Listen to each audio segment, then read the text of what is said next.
Muaji gusht sjell shumë ndryshime dhe gëzime. Së pari e di që gushti ka gëzuar miliona e miliona mërgjimtar që kanë ikur nga Gjermania dhe kanë shkuar për vizita në vendlindjet e tyre, apo me pushime, pra jo vetëm në vendet tona të origjinës, por në mbar botën.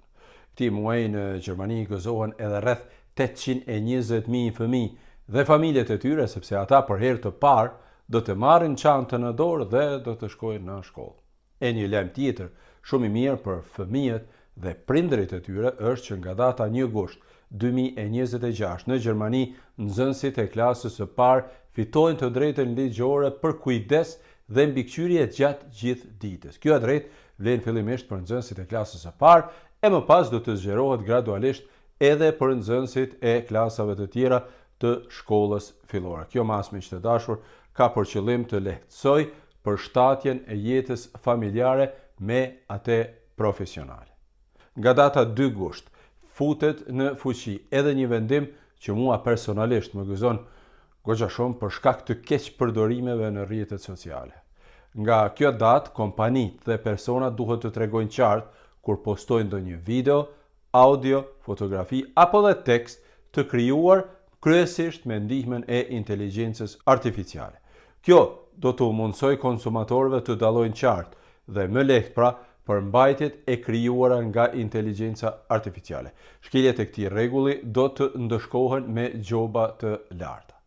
Ndërsa me 29 korrik 2026 në Gjermani hyn në fuqi edhe rregulloria europiane për inteligjencën artificiale. E qëllimi është pra krijimi i një kuadri ligjor të besueshëm dhe miqësor ndaj inovacioneve. Kështu thuhet në ligj. Nëse ju intereson më shumë për këto çështje, unë me siguri që mund t'i shpjegoj në ndonjë video tjetër, por mua personalisht më duken vendime shumë rëndësi për shkak të keq përdorimeve të inteligjencës artificiale dhe për faktin që të dihet se kush di të shkruajë mirë e kush shkruan vetëm me ndihmën e inteligjencës artificiale. Nga gushti do të rregullohet ligjërisht edhe tregu i paketimeve dhe mbeturinave. Në të ardhmen, paketimet do të lejohen të përmbajnë shumë më pak plastik të vështirë për riciklim ose substanca të rrezikshme për mjedisin, që është një lajm vërtet i mirë për ruajtjen e mjedisit. Kjo parashikohet me rregullorin e Bashkimit Evropian për paketime dhe futet në zbatim nga 12 gushti 2026. E kur jemi tek ruajtja e ambientit, pajisjet e dëmtuara elektrike, si lavatriçet, frigoriferët dhe telefonat inteligjent, shpesh zëvendësohen me produkte të reja në vend që të riparohen. Kjo pritet të ndryshojë, sepse ligji i ri detyron prodhuesit që edhe pas përfundimit të garancisë 2 vjeçare të ofrojnë riparimet e disa pajisjeve elektronike. Qëllimi është ulja e mbetjeve elektronike dhe kursimi i burimeve natyrore. Në gusht do të futet në fuqi edhe ligji për infrastrukturën e së ardhmes, kështu quhet, i cili synon shkurtimin e procedurave të gjata administrative në ndërtimin e infrastrukturës. Projektet e rëndësishme të ndërtimit do të trajtohen në të ardhmen me prioritet. Ky ligj pjesërisht është futur pra në fuqi me 29 korrik 2026. Në gusht futet në fuqi edhe ligji për modernizimin e ndërtesave, i cili synon të bëjë ngrohjen më miqësore ndaj klimës dhe të lërë pronarëve të shtëpive apo banesave më shumë liri për të zgjedhur teknologjinë e ngrohjes. Rregullat kanë filluar pjesërisht të futen pra në fuqi nga fundi i muajit korrik, ndërsa nga gushti farmacit do të zgjerojnë shërbimet e këshillimit shëndetësor.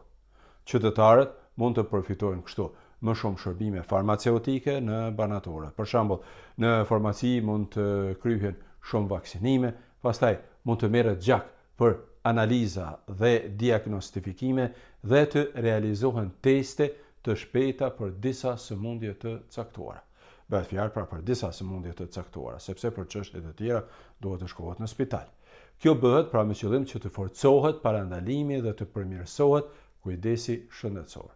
Njërësi e rëndësishme vjen edhe për udhëtarët. Procedurat për pasagerët në aeroportet gjermane do të bëhen më të shpejta dhe më të thjeshta. Fal verifikimit biometrik, udhëtarët do të mund të kalojnë pika të ndryshme kontrolli pa kontakt fizik. Kjo do të reduktoj kohën e pritjes dhe do të bëj më të rahatshëm edhe procesin e futjes në avion apo të udhëtimeve.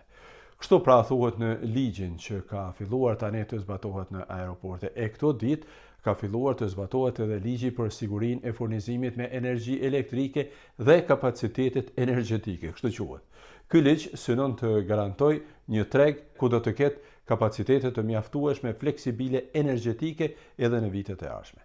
Kjo për fat të keq nuk vlen për Kosovën, miq të dashur, e cila ka probleme me energjinë, por në Kosovë në gusht pritet të krijohet qeveria e re, ndoshta do të zgjidhet edhe presidenti apo presidentja e re dhe pritet të fillojnë nga puna. Me shpresë se populli nuk do të shkojë prap në zgjedhje të jashtëzakonshme. Sa i përket Shqipërisë, atje edhe më tej po vazhdojnë protestat kundër qeverisë së kryeministit Edi Rama, por me të gjitha zhvillimet e tjera, si në Kosovë, Shqipëri, por edhe Maqedoninë e Veriut, e në veçanti në Gjermani, Zvicër dhe vendet tona do t'ju njoftoj në ditët dhe javët në vim, pasi për mua ka përfunduar pjesa e parë e pushimeve.